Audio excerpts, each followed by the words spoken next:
Hey everybody, welcome back to the T-Lo. Shout out to my first time viewers. Shout out to Alexander Cove 1194. Hey. I know you're like, what is she up to today? I'm hiding. No, I'm not. But I mean, I could. Check it out. Nobody is around me. It's just me in the wilderness. And I'm doing what I do best. Basking in the sun. Did you hear that? In the sun. S-O-N, not S-U-N. At any rate, check it out. I just had to come back to tell you what happened today. I know you're like, how does she even? People ask me all the time, Tishawn, how do you hold a household down and still make time to come on YouTube and say a word? It's easy. I start my day off with God, and then he orders the rest of my day, right? So I remember one time going to a church, and the pastor was talking about being inconvenienced. You know how sometimes you like feel a bit overwhelmed, your plate is full, you are already trying to get breakfast on the table, start school, start this, start that, and then all of a sudden you get a phone call. You're like, should I take it? Should I not? You don't know what to expect.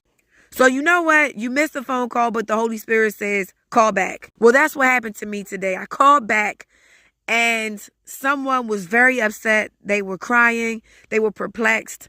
And by the way, I was in the middle of boiling some tea. And that's the one that you see on Inconvenience Part 1.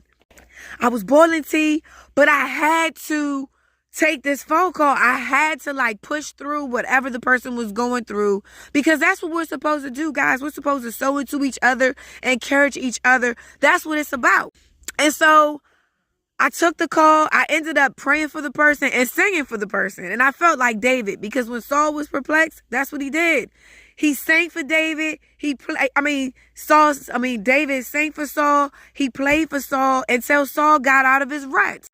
Well, by the time the phone call was done, do you know I went inside and the pot never boiled over? You know, and I know that when you are boiling tea, tea can only stay in the pot but so long when the pressure gets heated into a certain point.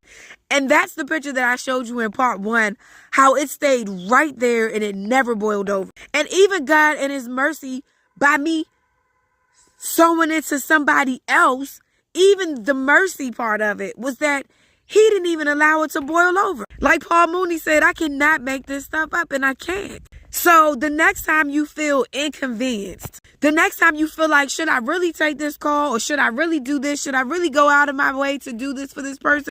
Do it, because God will bless you in the long run. And I feel like by me taking the call and by me praying for that person and singing, God bless me in the long run, because the tea never overflowed. I hope this helps.